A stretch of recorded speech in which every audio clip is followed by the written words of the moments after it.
Thank you so much for joining us on ADHD Wise Podcast. If something in this episode has helped you, made you think, or given you language for something you've been living with, you can support the podcast by following or subscribing, leaving a review, or connecting with ADHD Wise on YouTube, TikTok, LinkedIn, and Facebook. Every share, review, comment, and follow helps the podcast reach more people and helps us create conversations and resources that support neurodivergent people, families, and professionals. Thank you. Your support really does mean the world. Welcome to ADHD Wise Podcast. I'm Janine Perryman, and this is a space for open conversations about ADHD and neurodiversity, bringing together lived experience, professional insights, and the questions that help us move forward. Wherever you are in your journey, you are welcome here.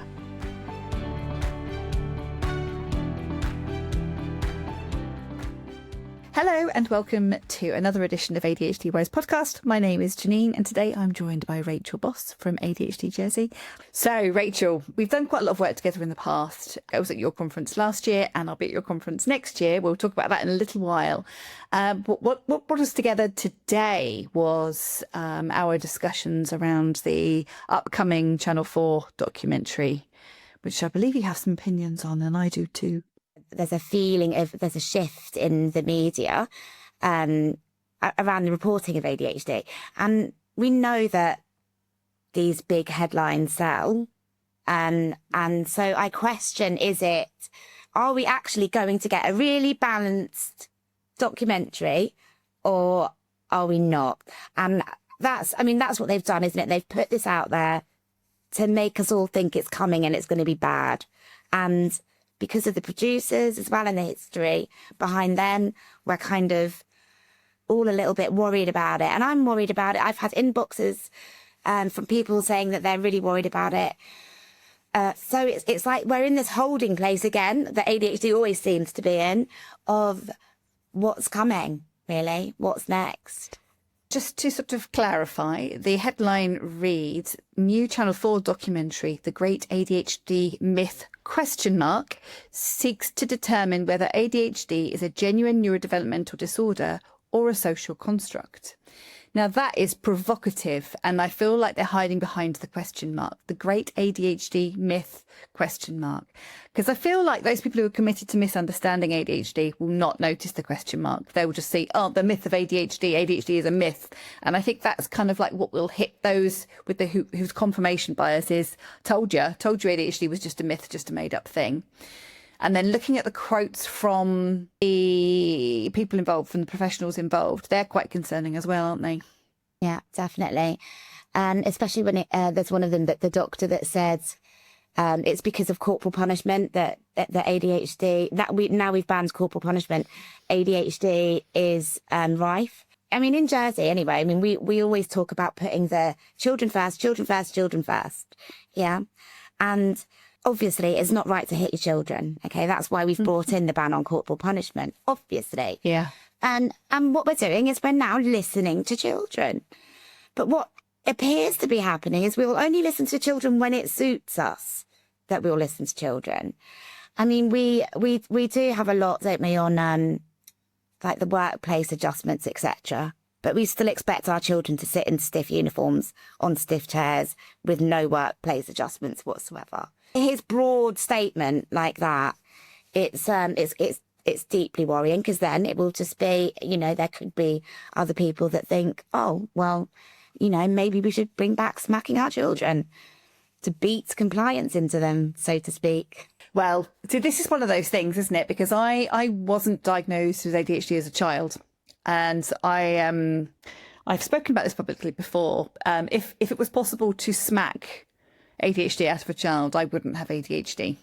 Same. I was slippered quite regularly for things that I was just bewildered, and I'd get slippered, and it changed nothing other than gave me trauma, And so I just look at the whole thing and I'm like, why is corporal punishment being mentioned in the same breath as ADHD? Because they're not related. They are not connected other than when you think about trying to control children by making them scared, by scaring them, by smacking them, by hitting them. And it will be, again, the symptomology behind ADHD is seen as moral failings, isn't it? So, and we're still punishing our children for lateness, etc. Yeah, it's an interesting one, that the fact that corporal punishment was even mentioned. There's also something in what they've talked about in their write-up about education. And there's bits of me that kind of approves of the experiment that they're taking, which is, if they've taken a young person and they're seeing if they give them an exercise regime, etc., they can get them off of medication. Now, the reality, I'm going to say to you, and I think this is borne out in literature, and it's just one of those things, is that, of course, if you increase somebody's exercise regime, particularly at the beginning of the day, their ability to concentrate for the rest of the day is going to increase. Regardless of ADHD, that's true. And I think there's also some criticism in the write-up potentially around the education system and what needs to change within the education system to accommodate children with ADHD. And again, I would agree with that. I think there are some changes that need to be made. But the reality is that ADHD, there's nothing wrong with being ADHD. I'm ADHD. Rachel's ADHD. Neither of us were picked up as children. Both of us experienced adversity as a result of not being picked up sooner.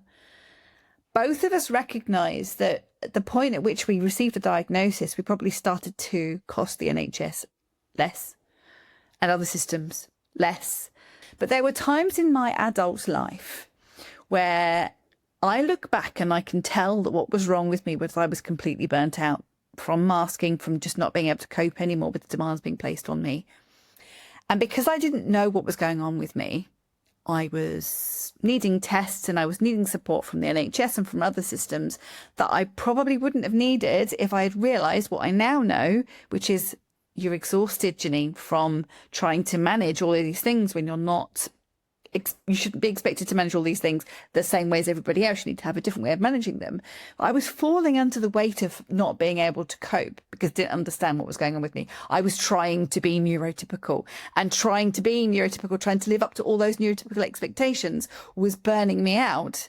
And then I would need NHS support or other support. And as a child, I ended up in the care system. And in my conversations with my mum, we both feel like that wouldn't have happened. So how much money have I cost my government, my local authorities, whatever, as a result of undiagnosed ADHD? And I think you've got a similar story, haven't you? I was also in the care system. I was adopted. And I was lucky enough to actually meet all of my adoptive family when I was only 15, Jersey.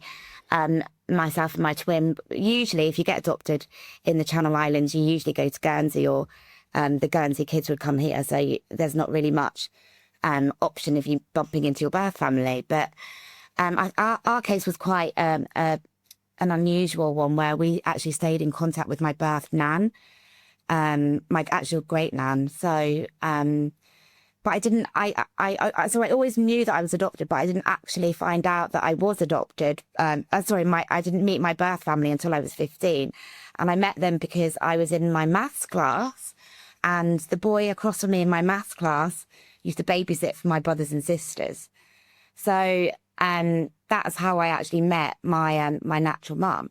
My natural mum had myself and my twin when she was only 17, and you can really see the ADHD going back in the generations. I mean, even with my great grandma, I can see traits of ADHD. I mean, her house was bursting with arts and craft. I mean, bursting. She would paint on the bathroom tiles, little pictures on the bathroom tiles.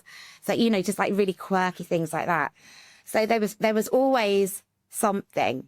And then when I met my my birth family when I was 15, and I met my little brothers and sisters, there was a lot of talk about my brothers actually being ADHD, because then obviously ADHD was just a boy's condition.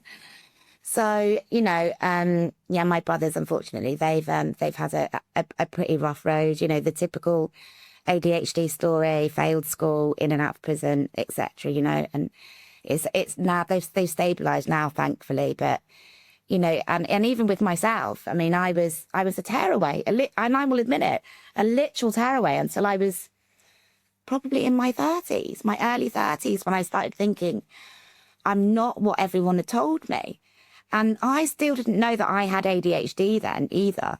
But my journey changed when my girls were about 18, I've got twins, when they were about 18 months old. And I just thought, I can't live my life like this anymore. There must be something more.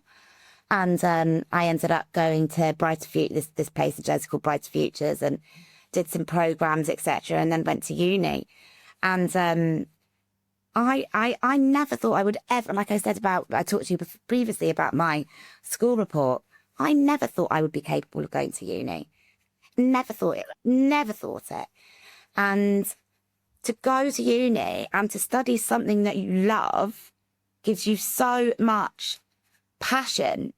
And I think because of all of that, and then finding out in the middle of uni that I had ADHD, when I was literally like, I called my doctor and I was like, I really want to do this. I love this subject. Why is it that I can't focus on the lecturer and write my notes at the same time? I cannot do it. So what I was doing is I was going to the lectures, taking everything in but nothing in, then going home and having my assignments to do, which obviously you get months in advance. And I was obviously only doing the assignment, starting it from fresh, because I couldn't do that note taking 3 days before. And doing all that research and writing the whole assignment, typical ADHD, with seconds to press the button to get it in. But I managed to do it, you know, and I managed to do my A-levels and my GCSEs without any medication. But now that I've got the medication and I can see the difference and the flow that comes with medication and comes with treatment, it's unbelievable. I mean, I used to drink a lot, and I'll put my hands up. I used to drink a lot.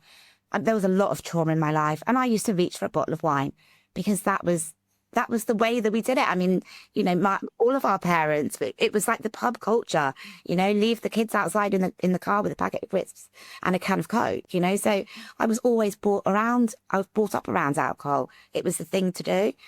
But now, with my ADHD meds, it's that pull to have that bottle of wine every evening's gone.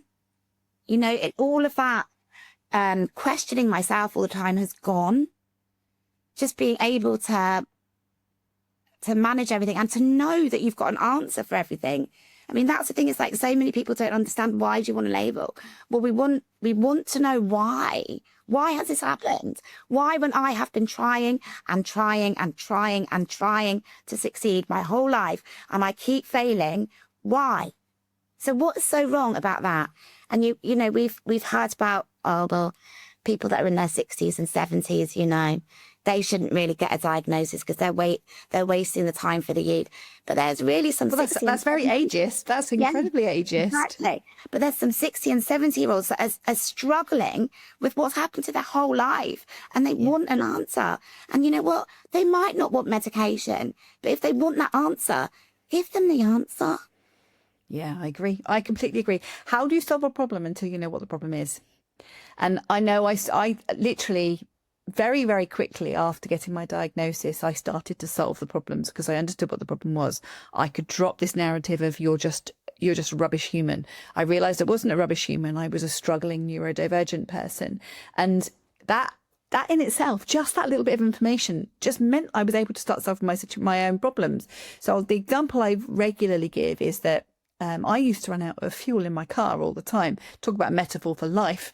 I used to run out of fuel all the time in my car because it's just, because I just would never build in that time to get it done. And then I'd jump in my car the next time and I'd be like, oh, I meant to do that before and I haven't got time now because I'm running so late. So it was a conversation I had with myself shortly, and I'm talking days after my ADHD diagnosis, where I was driving home from work and my fuel light came on and I was like, oh, I'll just get up early tomorrow and leave early.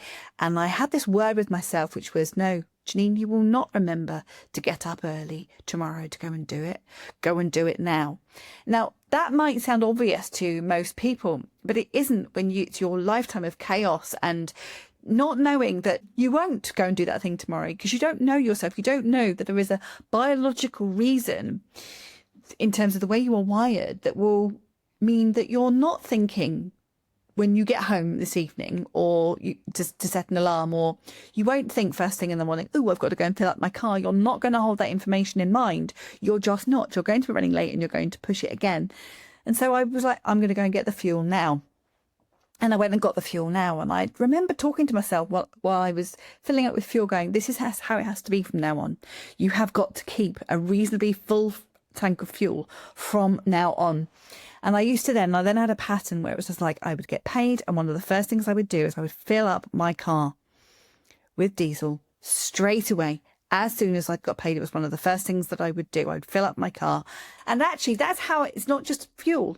It's how I have to be with food in my fridge. It's how I have to be with energy for myself. It's how I have to be with so many things in my life now. I cannot run on reserves. If I'm running on reserves, I will crash out at some point. And it's just knowing that, because I realised that the dysregulation of me means my capacity for things goes up and down, round and round, and is not predictable. It kind of is now that I've kind of got to real grips with it, but I couldn't in the early stages work out what that was. So running on my reserves is just not a way I can live anymore.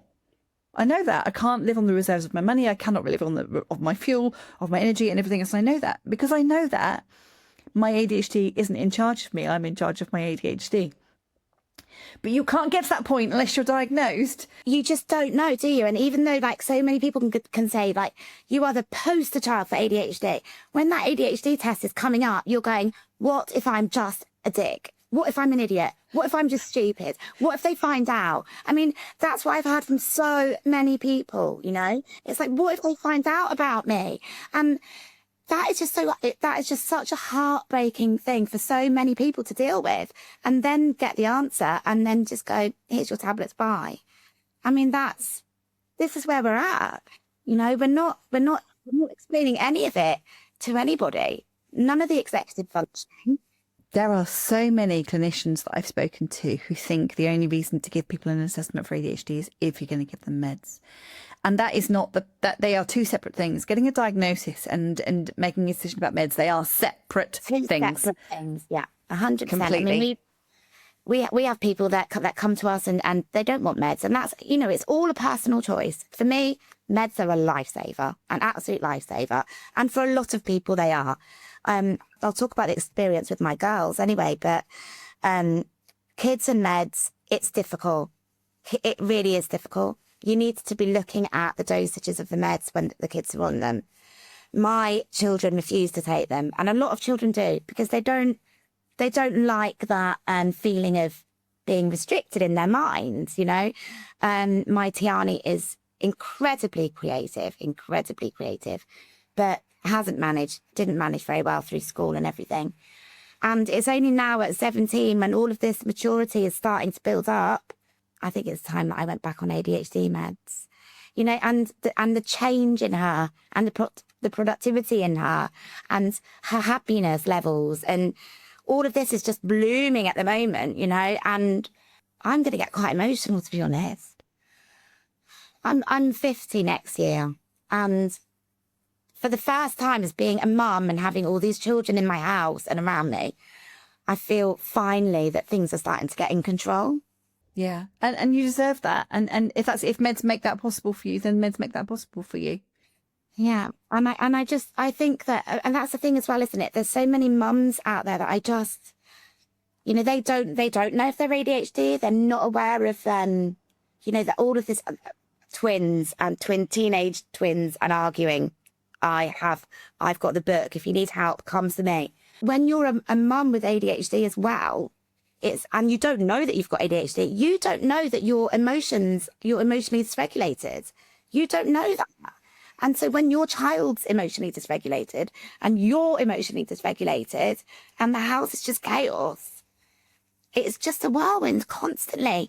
Yeah, I think I lived that for 14 years or so, 15 years, and it's only now that it's starting to calm down.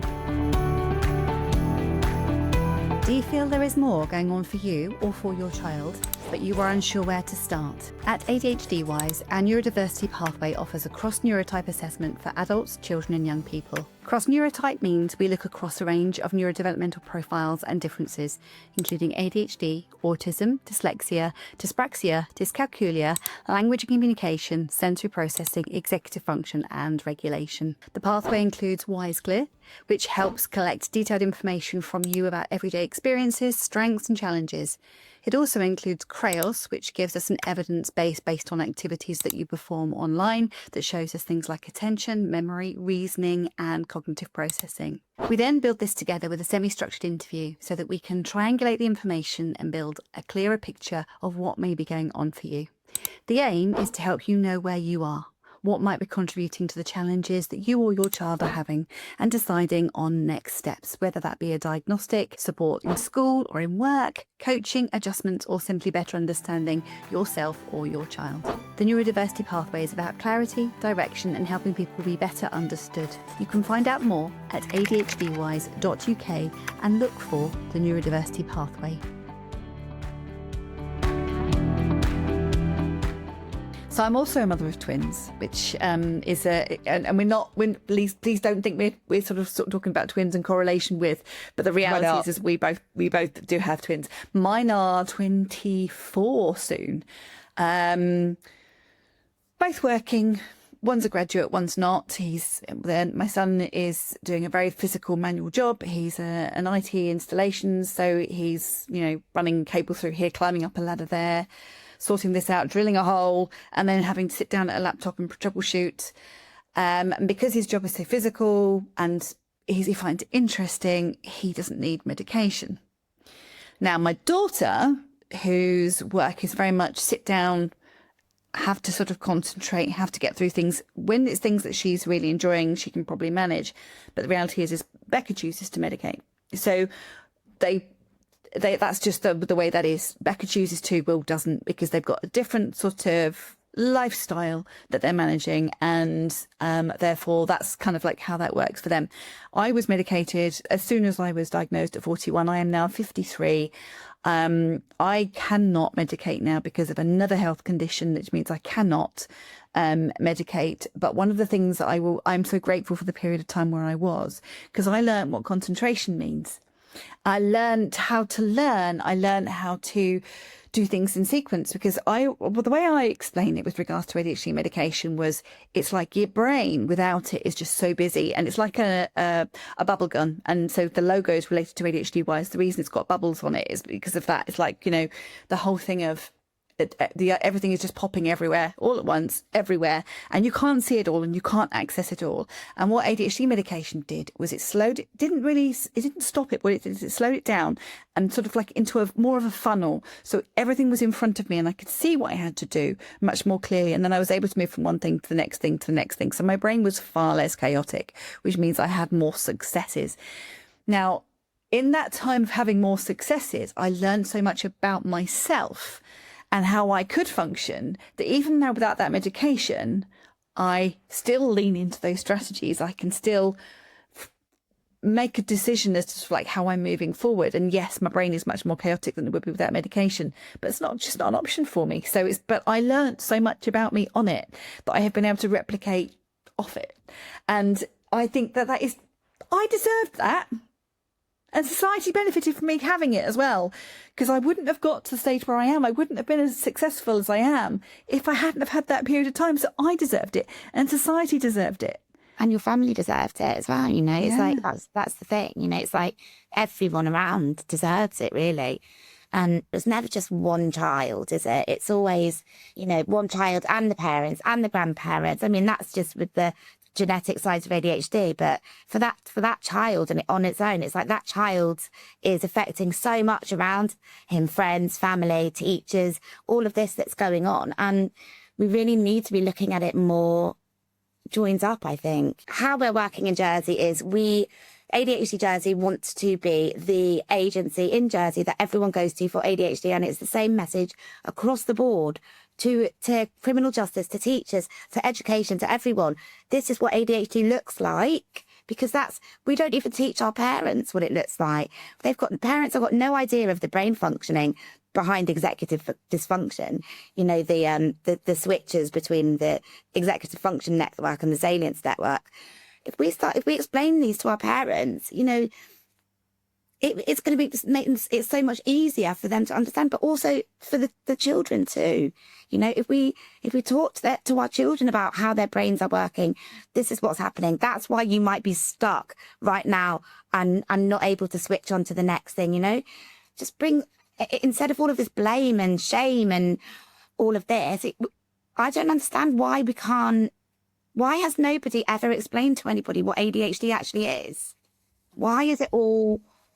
but it's basic. Yeah, it is. And never to make excuses as well. It's like, okay, this is why you're struggling. Now what are we going to do about it? So it's not exactly. Oh, I've got ADHD, therefore I can't help it. Yeah. No, of course you can. That's it. I mean, people with ADHD never really do that, do they? Because we are the most persistent, trying people. And, you know, if somebody with ADHD gives up, you've pushed them that far. Because it's, you know, they just want to approve and be approved and be accepted. That's all I've seen from running ADHD Jersey for the last 5 years. I agree. If they've given up, it's because of the trauma and the adversity that's been lumped on top of them that they need to be supported through in order to actually be able to realise their worth and their ability to actually move through things. But if they've given up, it will not be just because of their ADHD. It'll be the compounding things on top of it.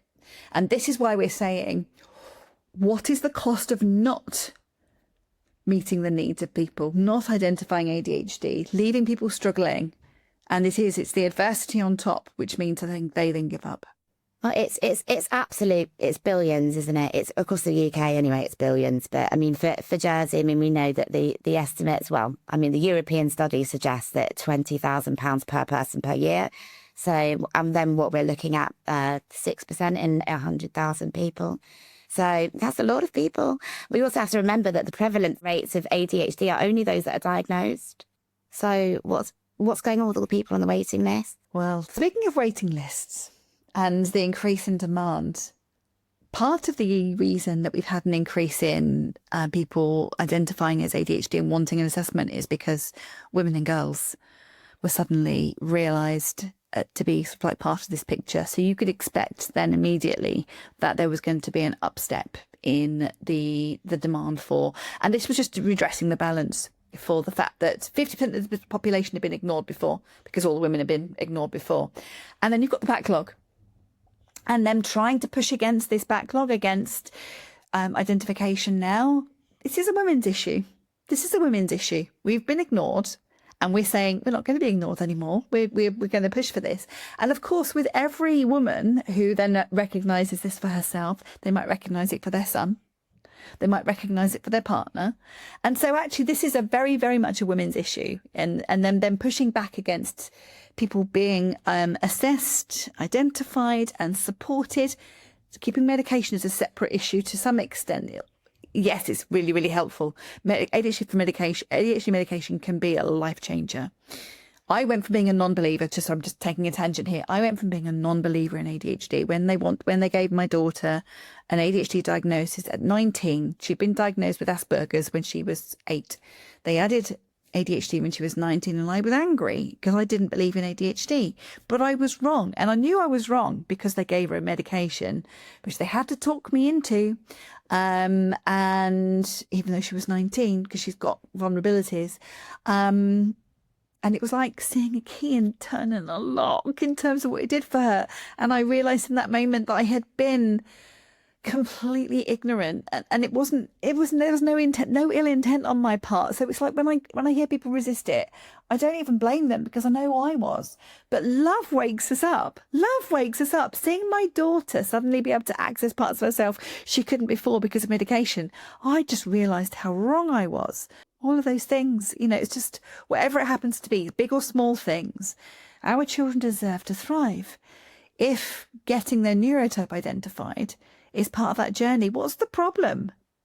There's more problems with not identifying. Now, we both know of people who have had really negative outcomes as a result of not being diagnosed. No, 100%. Yeah, unfortunately. And yeah, I mean, you know, we could talk about the suicide risks of ADHD.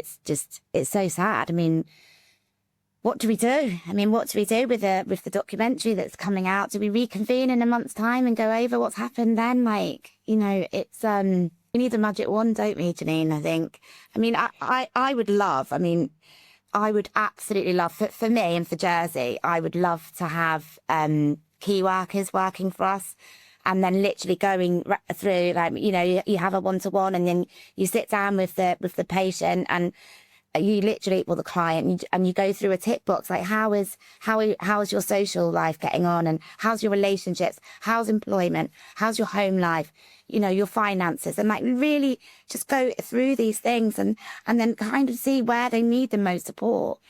It's our STEPS program on South Worth it's just flying. I mean, we're on our we'll be starting our 7th cohort in September, and the guys that do it, they literally leave and take. You can literally see them take it off. When they go out, and that's between the ages of 20 and 60, and some of them have never ever in their whole life thought, oh my God, I can do something, because they've been so put down for so long. And it's just, like I said to you, it's so simple what we're doing. We're not doing anything extraordinary. We're just explaining what ADHD really is, and then we're trying to repair the damage. That's what, for all those people that have been left, that's all we're trying to do, and it's working, which is great over here. The public for supporting ADHD Jersey is absolutely amazing, but we've still got no funding. I'm 5 years in, I'm still not getting paid, got no paid staff.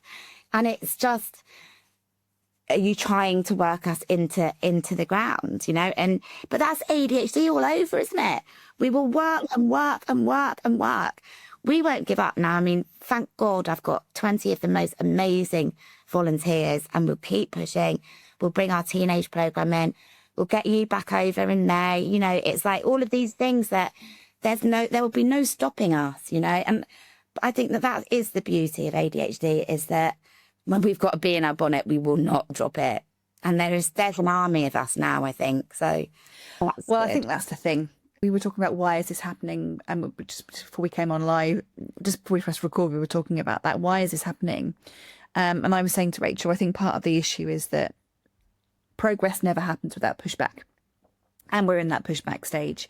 And there's this stigma and prejudice, and the attempt to shame the ADHD out of people is rife at the moment. But I think that is symptomatic of the fact they've been very successful in terms of raising the awareness of ADHD, and pushback is where we are. And then this is just part of progress. So keep pushing, people, because actually, if the fact that world leaders are talking about autism and ADHD is evidence that we're doing a good job of creating awareness and acceptance, because they wouldn't be talking about us, they wouldn't be bothered about us if we weren't doing such a good job of making people aware of it. So we have to carry on, which is why the work of ADHD Jersey is, it's why I support it so much, because I think what you're doing over there, you've got added struggles over there on top of the ones that we have here in the UK.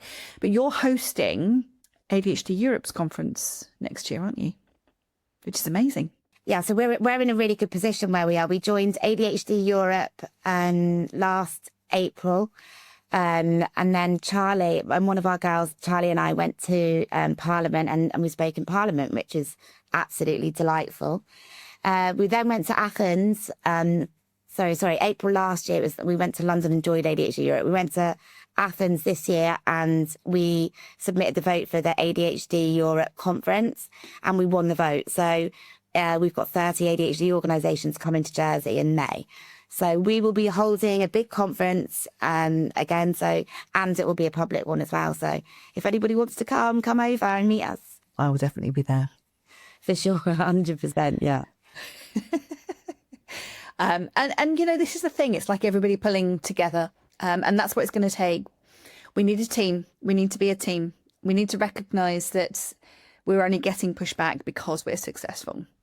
And I mean, I went from feeling like I was the only one to realising that my community is massive, and that I have a voice, and that I have something to say, and that I have something to contribute. And I think that we just need to keep giving people that, because the cost of not identifying people is bigger than the cost of identifying people by a long chalk, by a very, very long chalk. So we need to keep going with more of the same. I was just going to say, there's got to be I don't know what it's like over in the UK, obviously, but your numbers, I mean, obviously there's going to be a lot of people that have gone private as well. Do you count those numbers there? I don't think the numbers are counted particularly well, actually. I think the record keeping on actual identification, on diagnosis is not great. So I think it comes down to whether it's registered with your GP as to whether you're whether you're diagnosed ADHD or not. Or at least some data is based on that. Others might be sort of like based on clinicians saying how many people they diagnose. But, I think it's not clear enough. And the issue now with private diagnoses is that the NHS is resisting shared care and things like that over here now.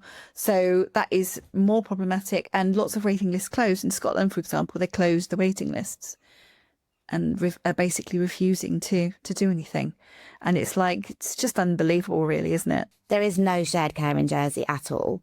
We've got 1,500 on the waiting list, and anyone going on now will be waiting 5 years, which is a bit strange to me because I'm actually getting clients coming to me now saying, I've already been waiting 5 years, so when will I be seeing?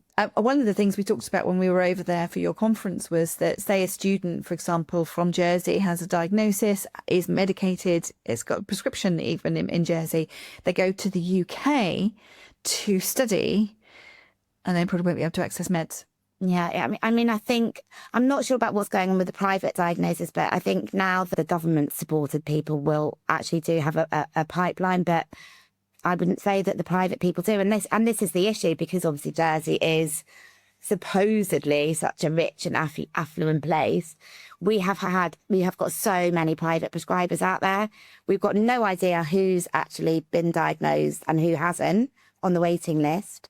So it's all... And then how is that continuation of care going on? Because obviously it's only psychiatrists that can diagnose it too. So, I mean, what happens when that psychiatrist is away on holiday, etc., in the private care? So there is a lot of concern over here too, but there just seems to be a lot of concern and little action. And I mean, if we're weighing up the cost of ADHD and the cost of helping, what is the issue? Well, this is the challenge, isn't it? Because the vulnerabilities for individuals with ADHD are many and significant. And you mentioned suicide rates. We know that those in the justice system are more likely to be ADHD. My particular interest is in vulnerable victims of crime, of which neurodivergence is one of them. You are much more likely to be a victim of crime if you are neurodivergent. So understanding your neurodivergence is, of course, then a protective factor to not being a victim of crime, not being a perpetrator of crime. Neither you nor I would ever sort of like say, well, okay, you did that because you're ADHD. Oh, well, never mind. We're not looking to excuse anybody. You still did what you did. There's all of those things, the culpabilities in that mix. But recognizing the vulnerability means reducing the vulnerability. And this is where we sit, and this is why it's so important, which is why we're so cross, actually, about the title of the Channel 4 documentary, just going back to that. And I'm kind of hoping that actually, when we watch it, it's much more balanced in terms of its argument, but it's provocative in terms of its title. And so therefore, we know very well that's because that's going to get more people to tune in, because if it was just like a safe little, let's have a safe little look at ADHD, people wouldn't tune in. So that's why they've done it.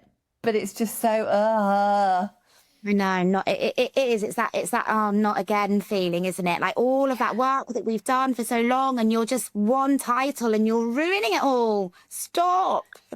Yeah, because people's confirmation bias, the average person's confirmation bias will be like, oh yeah, the myth of ADHD is a myth. And that'll be as much as they think. It's quite surprising to see Channel 4 like this, because they're not usually so...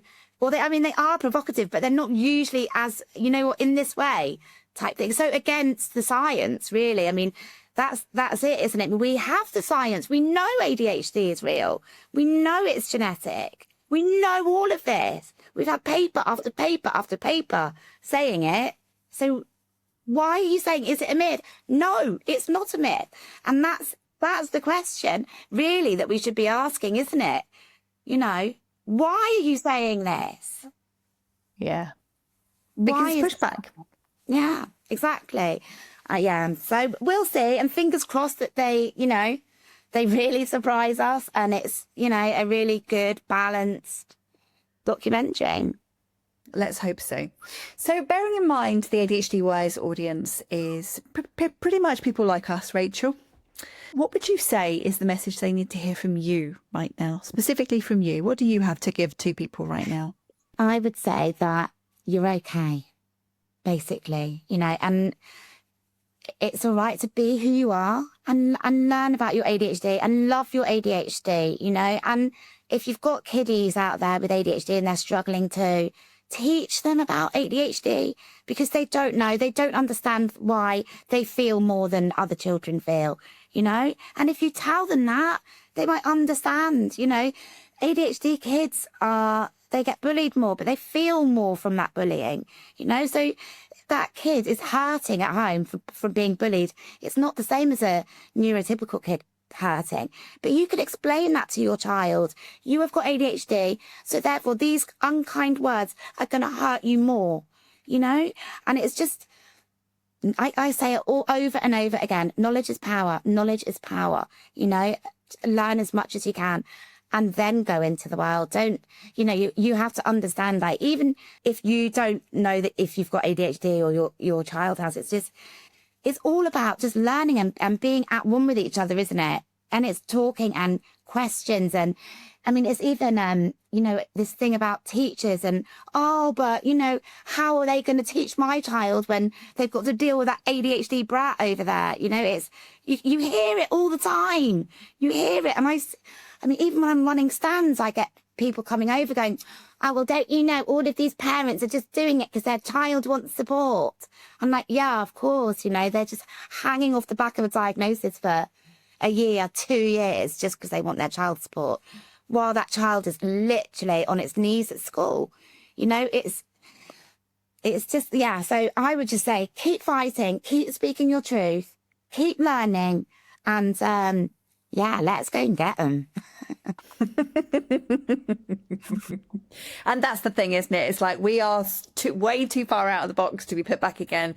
The media and the government and whatever else. I know that we've got not be political, but this whole thing of shame that seems to be they're trying to put it back on us. We're standing here going, nope, not happening. Not getting back in the box. Diary of shame. So, you know, throw more at me. I don't care anymore. It's literally, it's not for me anymore. It's too late. The horse has bolted for me. Do you know what I mean? It's for my kids and my grandkids and our future generations they're the ones that we keep saying, listen to the children. They're telling you that they're not happy. They're not coping in schools.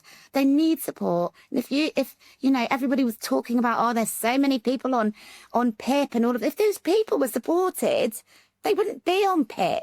You know, if we had work accommodations, they wouldn't be on PIP. You know, you know, it's just, yeah, it's just that chasing our tails again and again, isn't it? Well, just on that PIP thing, you don't get PIP for being ADHD.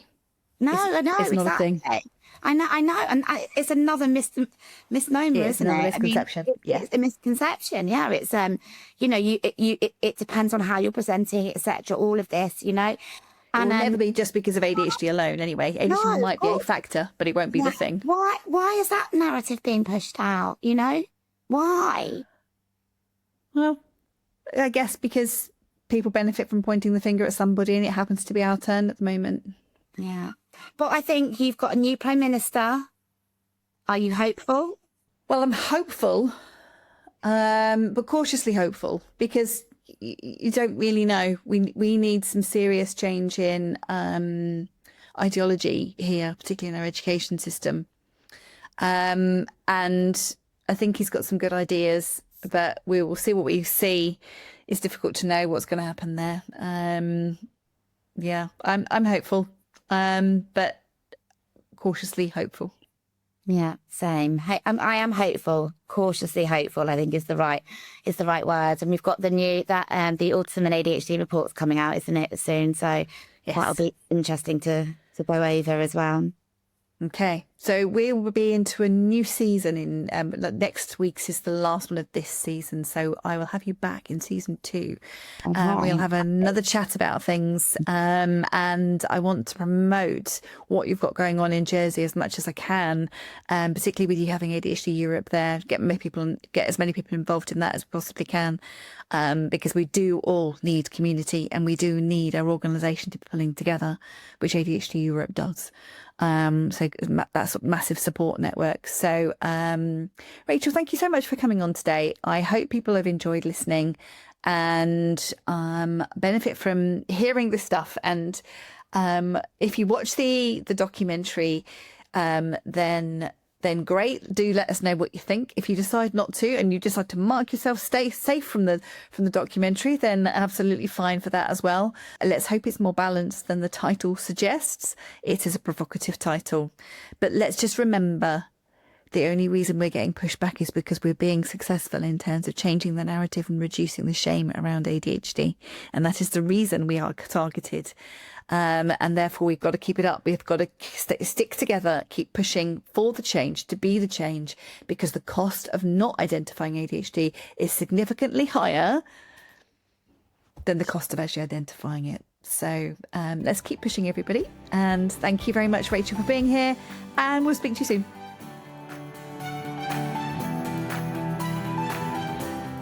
Thank you for listening to ADHD Wise Podcast. ADHD Wise exists to help bridge understanding and support for people exploring ADHD and broader neurodiversity. If you would like to know more about us and our services, please visit www.adhdwise.uk. Follow ADHD Wise UK on Facebook, Instagram, TikTok and LinkedIn. Take care and we'll see you next time.